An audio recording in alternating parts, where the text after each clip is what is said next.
loss-nya itu tidak lebih dari 0,5%. Nah, itu tandanya. Nah, selagi lossnya itu tinggi, disitulah kita masih dapat memastikan bahwa ada sesuatu masalah di SPU.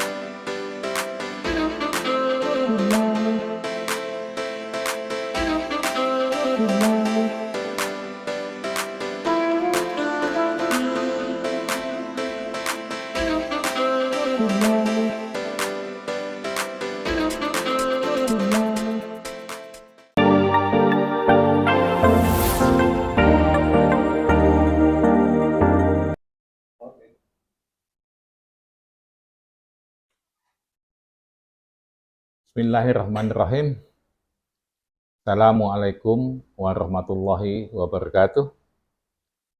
Alhamdulillahirrabbilalamin. Wassalatu wassalamu ala asrafil anbiya wal mursalin wa ala alihi wa sahbihi ajma'in, amma ba'du. Sahabat-sahabat YouTube semuanya, berbahagia sekali saya masih dapat menjumpai sahabat-sahabat YouTube. Ya, mudah-mudahan semua sahabat-sahabat YouTube dalam keadaan sehat walafiat, selalu dalam lindungan Allah Subhanahu wa Ta'ala. Amin ya Rabbal 'Alamin. Pertama, kita marilah memanjatkan puji dan syukur kita kehadiran Allah Subhanahu wa Ta'ala atas limpahan taufik karunia dan hidayahnya kepada kita, dan juga yang jelas adalah kesehatan yang masih kita rasakan sampai saat ini. Sholawat dan salam semoga tetap tercurahkan kepada junjungan kita Nabi Muhammad SAW, kepada keluarganya, kepada sahabat-sahabatnya, dan kepada pengikut-pengikutnya yang setia, dan insya Allah kita termasuk di dalamnya. Allahumma sholli ala Sayyidina Muhammad wa ala ali Sayyidina Muhammad. Sahabat-sahabat YouTube, kalau di video kami yang sebelumnya, kami sudah menyampaikan masalah bagaimana cara membuat angka produksi di SPU. Yang jelas waktu itu sudah kami sampaikan bahwa ada dua macam. Satu, produksi SPU yang nyata, apa adanya, yang diterima selama 24 jam di SPU itu. Kemudian yang kedua adalah produksi yang diatur. Nah, jadi ada dua macam tipe untuk menentukan angka produksi di SPU. Tipe yang pertama sudah kami sampaikan sebelumnya adalah tipe apa adanya ini banyak kendala, banyak masalah. Karena apa? Karena produksinya tidak disenangi. Kenapa? Produksinya itu fluktuatif. Kadang tinggi, kadang rendah, kadang tinggi, kadang rendah.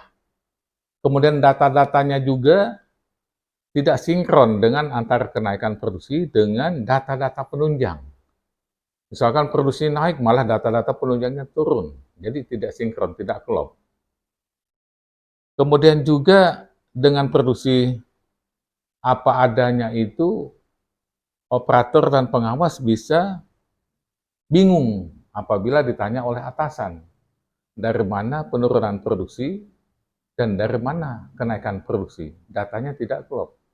Jadi kadang-kadang bingung. Nah, akhirnya apa? Kebanyakan, tidak semuanya memang, adalah mengambil alternatif yang kedua, yaitu membuat produksi atau angka produksi di SPU itu yang diatur, yang disesuaikan.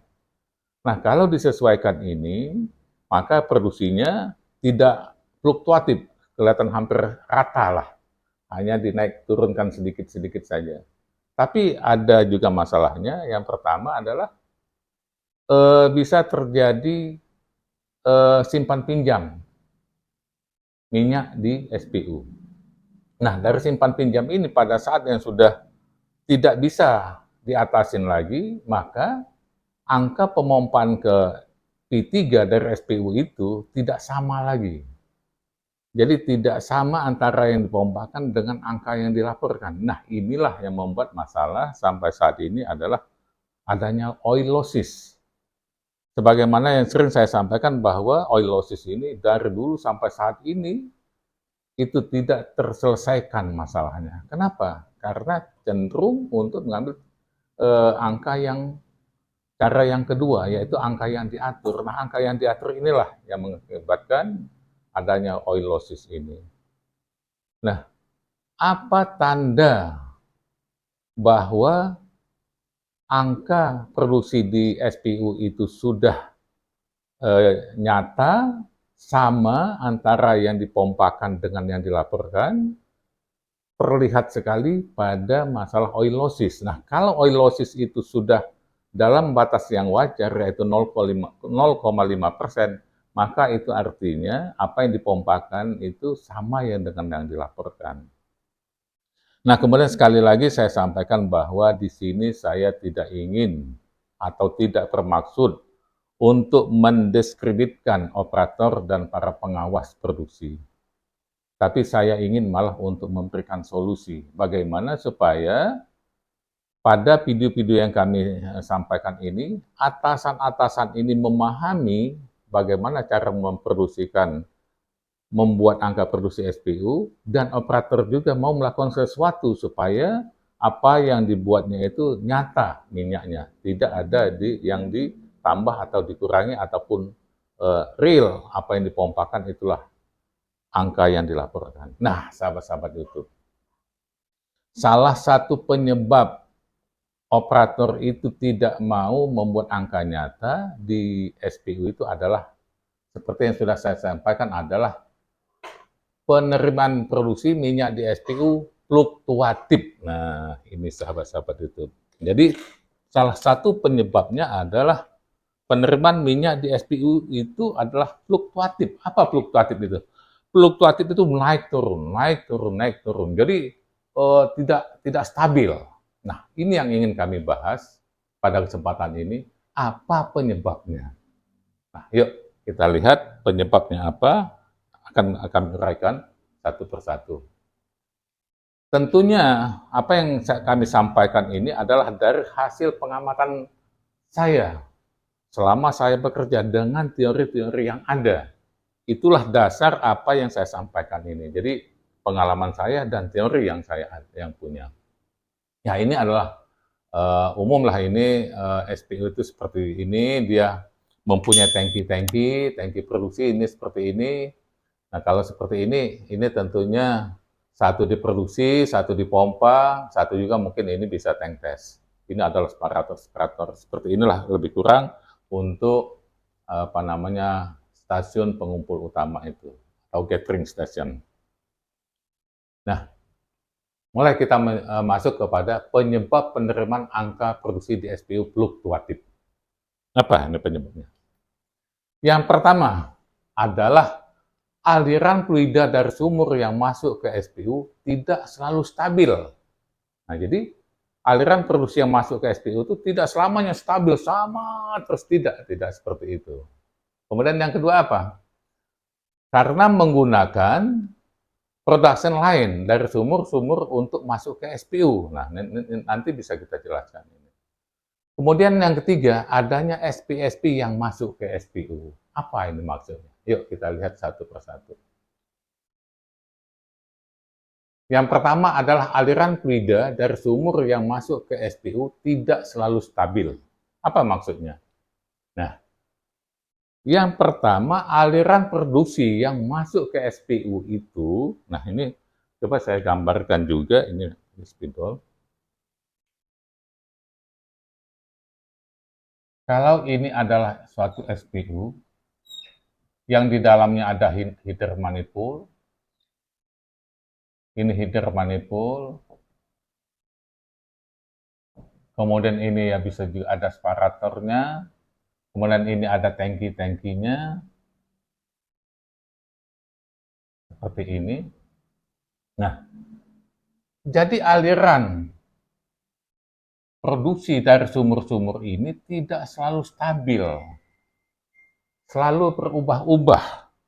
Nah, ini apa buktinya? Bisa kita lihat dari data tes, atau pada saat kita melakukan tes sumur, itu selalu dia fluktuatif, sumur itu. Jadi kadang-kadang alirannya tinggi, cross-nya tinggi, kadang-kadang rendah, turun naik. Itu bisa kita lihat dan perhatikan data tes sumur tentunya. Nah, kemudian apa lagi? Yang kedua adalah water cut. Nah, ini ada satu aliran produksi yang bisa kita lihat dari data tes sumur, Kemudian water cut. Nah, water cut juga yang masuk ke SPU ini juga kadang naik dan kadang turun. Tidak selalu stabil. Misalkan katakanlah 50%, terus 50% tidak. Kadang-kadang dia bisa naik ke 55, kadang-kadang ke 45, kadang 50, kadang. Nah, itu diambil kadang-kadang rata-ratanya. Nah, itulah yang menyebabkan aliran fluida dari sumber ini masuk ke SPU ini tidak selalu stabil. Jadi turun naik, turun naik. Nah, baik, kita lanjutkan. Nah, ini yang saya bilang tadi, misalkan ini adalah feeder manifold. Ini dari sumur-sumur masuk ke sini. Nah, inilah yang masuk ke SPU ini, dia tidak selalu stabil produksinya. Kadang naik, kadang turun seperti ini. Oke. Kita lanjutkan. Yang kedua, menggunakan production line dari sumur-sumur untuk masuk ke SPU. Nah, ini apa maksudnya? Menggunakan production line dari sumur-sumur untuk masuk ke SPU. Apa? Nah, mobilitas air di dalam production line lebih tinggi bila dibandingkan dengan minyak. Apa maksudnya? Nah, apa sih production line itu? Bisa kita lihat di sini. Nah, ini adalah merupakan production line. Ini. Jadi sumur-sumur dalam satu klaster itu bisa dikumpulkan dan menggunakan satu production line untuk dikirimkan ke SPU. Kenapa menggunakan production line? Ya, ini bisa jadi untuk penghematan. Jadi kalau individual flow line tentunya itu akan banyak memakan biaya. Tapi dengan menggunakan production line ini, jadi dari beberapa sumur bisa jadi dari 10 sumur hanya menggunakan satu production line dan ini tentunya akan menghemat biaya. Namun apa yang terjadi dengan kita menggunakan production line ini? Nah, ini yang jadi masalah. Tentunya kalau kita menggunakan production line ini, mobilitas air itu lebih tinggi dibandingkan dengan mobilitas minyak. Tentunya air yang akan datang dulu ke SPU-nya. Nanti kalau sudah penuh minyak di dalam pipa ini, maka minyaknya datang lagi belakangan. Nah, begitu seterusnya. Jadi itulah yang membuat fluktuatif. Jadi di pipa kita misalkan menggunakan pipa 6 inci ataupun 8 inci, terjadilah di sini air yang datang dulu ke SPU-nya, minyak belakangan. Nanti sudah banyak minyak di dalam pipanya, didorong lagi oleh airnya, sehingga inilah yang membuat fluktuatif penerimaan di SPU-nya. Nah, bisa kita lihat lagi ini yang kedua, adanya gas di dalam pipa yang membuat tekanan sumur menjadi naik turun. Ini apa maksudnya? Nah, jadi begini, kalau kita menggunakan production line, ini seperti yang juga sudah pernah saya sampaikan bahwa ini mempengaruhi adanya gas. Nah, kalau production line digunakan tentunya masih ada di sini 3 macam fluida itu gas, air, dan minyak itu masih menjadi satu di dalam production line ini. Ini production line. Nah, ini masih menjadi satu. Ini dari klaster sumur, katakanlah mungkin ada 10 sumur masuk ke sini, kemudian ini adalah ke SPU-nya, ke sini. Nah, dengan adanya gas ini, maka perbedaan tekanan antara sini P1 katakanlah dengan P2 ini akan selalu berubah-ubah. Tekanan ini delta P-nya atau perbedaan tekanannya delta P itu bisa naik dan turun. Nah, ini juga yang akan menyebabkan terjadinya fluktuasi. Kenapa naik turun? Karena adanya gas. Di dalam pipa ini apabila ada gas, maka delta P-nya juga akan berubah-ubah. Nah, yang saya amati adalah kadang-kadang gas ini datangnya banyak. Bisa kita lihat di separator. Tapi, nah kalau gasnya sudah datangnya banyak di separator, gasnya tinggal sedikit di sini, maka tekanan di sini ini akan turun. Nah, tapi kalau banyak gas di dalam pipa ini, maka tekanan di P1-nya akan naik. Kalau di ISPU-nya tetap, ini adalah tetap. Ini misalkan masuk ke separator, tekanannya misalkan 25 PSI. Dia akan tetap. Nah, tekanan di sini yang akan selalu naik turun. Nah, tekanan yang naik turun inilah yang akan membuat fluktuatifnya penerimaan di SPU. Ya, karena adanya gas ini. Nah, dengan adanya gas ini akan membuat seolah-olah pipa ini menjadi mengecil. Nah, kalau pipa ini menjadi mengecil, itulah yang mempengaruhi tekanan yang ada di P1 ini. Jadi dia akan naik turun. Itulah yang membuat produksinya akan menjadi fluktuatif. Nah, kemudian apalagi? Nah, ini bisa kita lihat tadi, ini adalah suatu bukti bahwa apabila gas di dalam pipa ini banyak, maka delta P itu naik. Tapi apabila pada saat jumlah gas yang ada di dalam pipa ini sedikit, artinya GLR-nya turun, maka delta P juga akan turun. Delta P akan turun sehingga P1-nya juga akan turun. Nah, inilah yang mempengaruhi. Nah, bisa kita lihat di grafik ini. Ini sangat jelas, ini untuk pipa horizontal seperti ini. Semakin tinggi GLR, maka delta P itu akan semakin tinggi. Ini yang mempengaruhi. Nah, kemudian apalagi bisa kita lihat. Nah, kemudian adanya SP-SP yang masuk ke SPU. Nah, ini apa hubungannya dengan fluktuasinya produksi? Nah, kalau misalkan satu ini SPU, dia di SPU ini mempunyai sumur-sumur juga, tapi mempunyai satu SP misalkan. Satu SP. Satu SP ini misalkan mempunyai 6 sumur. Nah, 6 sumur ini dikirimlah ke sini menggunakan tentunya trunk line. Dimasukkan ke SPU ini. Nah, apa yang terjadi? Nah, kalau sudah menggunakan trunk line seperti ini, 6 inci ataupun 8 inci, sama.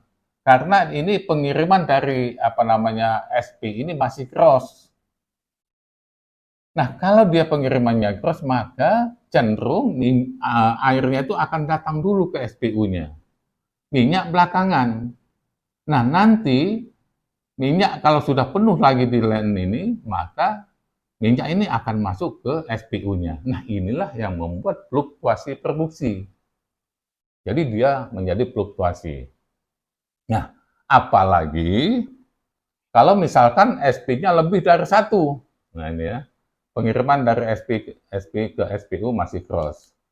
Nah, apalagi kalau misalkan dia lebih dari 1 SP-nya. Misalkan ada sampai 5, 6. Nah, ini yang membuat ini lagi produksinya sangat fluktuatif sekali.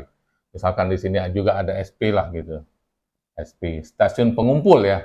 Apa sih bedanya SPU dengan SP? Kalau SP ini hanya stasiun pengumpul yang tugasnya adalah ada tangki, dia mengumpulkan produksi sementara kemudian dipompakan ke SPU. Di sini tidak ada proses pemisahan antara air dan minyaknya. Nah, paling di sini adalah proses pemisahan gas dengan liquid. Nah, proses pemisahan air dan minyak ada di SPU di sini. Nah, kalau dia sudah ada 2 seperti ini lebih fluktuatif lagi. Jadi air akan datang dulu, minyak belakangan. Inilah yang membuat fluktuasi produksi. Nah, kemudian apa lagi? Tes sumur di SPU. Nah, tes sumur di SPU ini sangat mempengaruhi. Misalkan yang dites ini adalah sumurnya dengan kadar air yang tinggi, water cut atau kadar air lah kalau untuk ini kadar airnya tinggi, maka yang kadar air tinggi ini masuk ke tangki tes dulu, baru nanti dipompakan belakangan. Nah, sedangkan yang tangki produksinya ini sudah dipompakan terlebih dulu. Atau sebaliknya, yang dites itu adalah sumur yang kadar airnya kecil, jadi banyak minyaknya. Tentu yang dipompakan yang lebih dulu adalah banyak airnya. Nah, jadi di dalam ini banyak airnya. Itulah yang menjadikan produksi di SPU itu menjadi fluktuatif. Nah, itu yang pernah saya sampaikan bahwa produksi sumur yang diterima di SPU itu tidak akan stabil. Tidak akan stabil produksinya. Kalau ada produksi SPU itu stabil saja misalkan segini terus. Nah, inilah yang namanya produksi yang diatur. Itu tidak mungkin, apalagi dia mempunyai SP-SP yang seperti ini. Dia pasti di sini akan fluktuatif. seperti ini. Nah inilah sahabat-sahabat YouTube ya, yang membuat produksi penerimaannya di SPU itu menjadi fluktuatif. Nah, kondisi yang fluktuatif inilah kalau misalkan produksinya seperti ini, naik turun, naik turun, naik turun, naik turun seperti ini. Nah, inilah yang produksi yang tidak disenangi. Jadi pada saat di atas produksi naik, datanya tidak klop, tidak sinkron.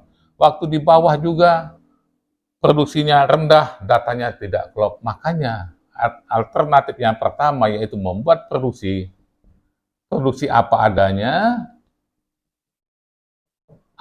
adanya di SPU. Nah ini jarang digunakan kecuali dalam kondisi tertentu yang tidak bisa tidak.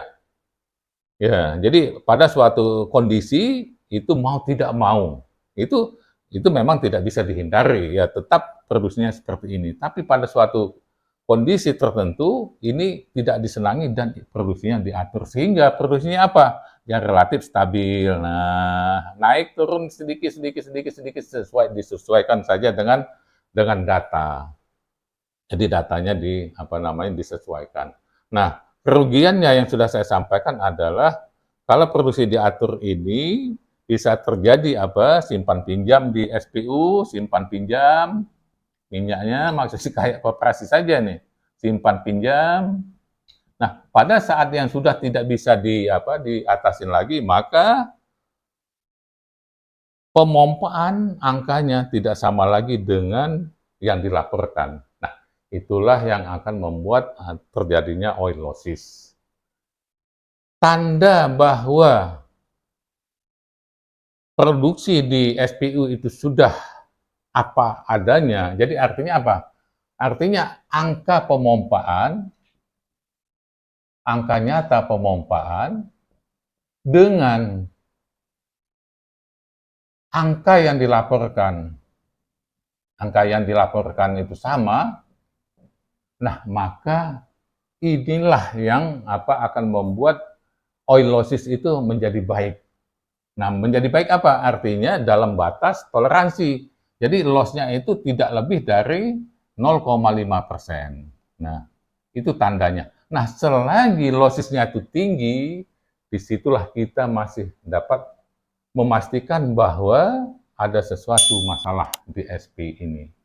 Nah, apalagi nanti biasanya di lapangan manapun dari SPU ini dia dikumpulkan ke satu tempat yang namanya Pusat Penampung Produksi, P3. Misalkan ini ada SPU, ini ada SPU lagi, ini ada SPU lagi. Nah, dari SPU ini masuk ke P3. Nah, kalau masih seperti ini, inilah yang terjadi oil losses. Kalau produksinya masih diatur seperti itu. Nah, sekali lagi saya sampaikan, dalam apa yang kami sampaikan ini, bukannya untuk menjelek-jelekan atau mendiskreditkan pekerja operator di lapangan, tapi nanti ujungnya saya akan memberikan solusi bagaimana sih supaya produksi yang disampaikan itu apa adanya, tidak dimarah oleh atasan, dan atasan juga memahami. Itu yang ingin saya sampaikan nanti. Tapi dalam tahap ini sampai saat sini dulu. Untuk selanjutnya saya akan menyampaikan nanti pengalaman nyata. Pengalaman yang saya alami pada saat saya berkomitmen untuk menyampaikan produksi apa adanya. Nah, ini seru sekali sahabat-sahabat YouTube. Silahkan saksikan video-video kami yang selanjutnya. Itu sangat seru sekali pada saat produksi itu saya buat apa adanya. Setelah itu nanti ada lagi saya mengajak di video selanjutnya lagi adalah bagaimana kita untuk menjadi operator yang amanah. Jadi kita tidak menanggung beban dalam hal ini. Itulah sahabat-sahabat YouTube ya yang dapat saya sampaikan. Untuk saat ini sampai di sini dulu, nanti kita ganti topik lagi, yaitu topiknya adalah pengalaman berkomitmen membuat produksi apa adanya di SPU. Nah, ini sangat seru sekali sahabat-sahabat YouTube. Ya, itu saja yang dulu yang dapat saya sampaikan sahabat-sahabat YouTube ya.